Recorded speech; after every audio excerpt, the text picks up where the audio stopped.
présente un document de position du Parlement populaire, donc document de position lors sa Good Governance and Integrity Reporting Bill, ce qui nous tient envie de montrer qui fait un bon danger, un risque dans sa bill là, parce qu'il pénalise la loi, Montesquieu tu peux dire l'esprit de la loi, ok, qui risque de dérive nous capable de gagner dans sa bill là, et par exemple il y a une fausse idée qui peut circuler, quand on peut dire que la loi là, il peut encourager whistleblowing.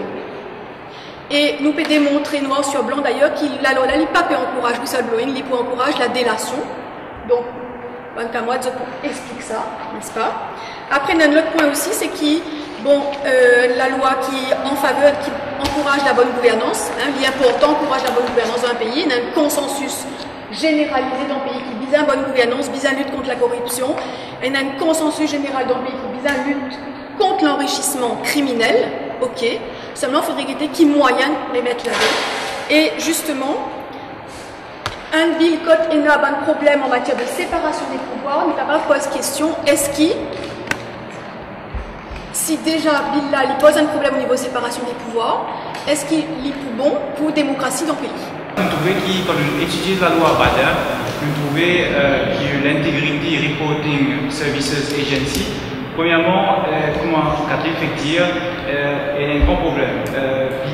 Il n'est pas approprié qu'il y ait une nomination d'abord de sa agence là, Integrity Reporting Services Agency. D'abord, c'est un membre de l'exécutif, à savoir le ministre lui-même, qui peut nommer une agence qui peut avoir un pouvoir judiciaire. Et ça, c'est déjà un gros point qui met en point d'interrogation tout le reste, parce que l'institution lui-même est bien indépendant pour les capables, ne serait-ce qui prétend promouvoir l'intégrité.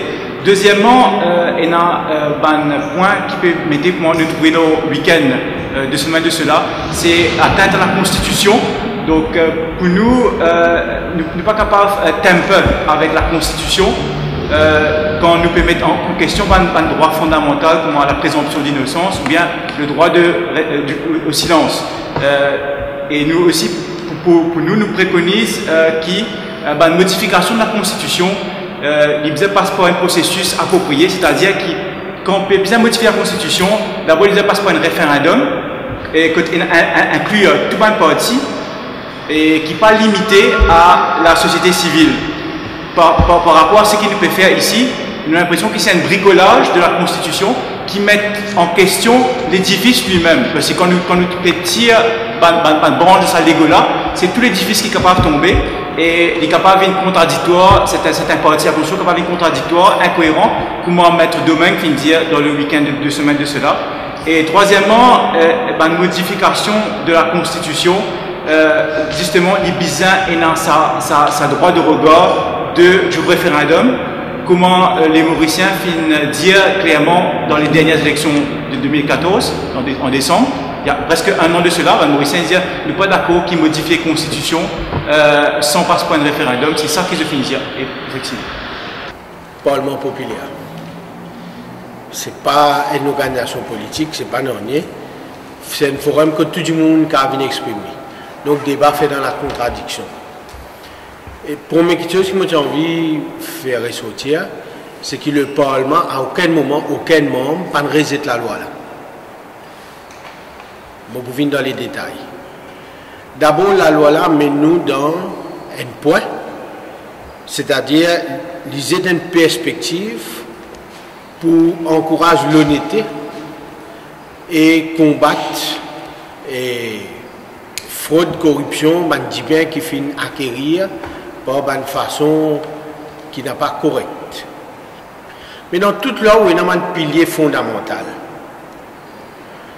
sans qu'il ne rejette la loi là, intervenant avant moi, fin met en cause des piliers fondamentaux.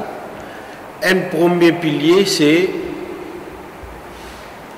qu'il n'est pas capable un organe qui tombe sous parti au pouvoir, sous l'État. Donc, il y a besoin d'un apex indépendant. Et ça, l'indépendance là, il y a besoin d'écrire dans la loi pour moi, ma nomination faire pour vraiment lui respecter l'indépendance. Deuxième aspect qui est une contradiction, tout mon camarade fin cause là, c'est plusieurs places dans la loi là peuvent une cause good governance culture. Ça veut dire que nous avons envie d'inculquer une notion, une culture de bonne gouvernance. Or la culture n'est pas capable de motiver avec un reward. La culture, elle vient, elle est née dans la société, depuis les enfants là nés, ses parents expliquent, c'est une culture de l'honnêteté. Une culture de l'honnêteté qui gagne récompense. Ben, il suffit que vous ayez un vieux film western, vous trouvez, ben, l'année que ramasse un poster Wanted Dead or Alive, vous avez un casse. Donc, ça, il n'a pas. Mais ce qui est important de faire ressortir dans la loi, là, il ne faudrait pas qu'il crée une psychose dans le pays. Ce n'est pas la loi qui, comment dire, par exemple, la peine de mort, Jimé ou Carl trouve un groupe, ban tonton Macoute, ban policier privé, donc mettre la drogue dans le poste, dire voilà, nous gagnons que la drogue condamnée, tout il y. Là, il est clair. Il faudrait capable d'une preuve que vous finissez à dire bien que vous finissez à qui, que vous ne pouvez pas expliquer. Il y a même quand même un changement fondamental. Sous la loi actuelle, beaucoup de gens ont sa perception là. Bon, pour un crime, il y a une punition.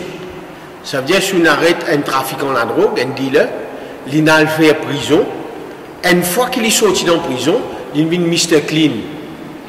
Parce qu'il a fini de payer pour ce crime.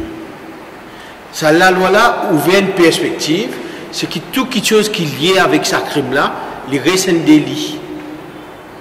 Mais il quand même comporte une faiblesse dans la loi là, parce qu'il target une personne.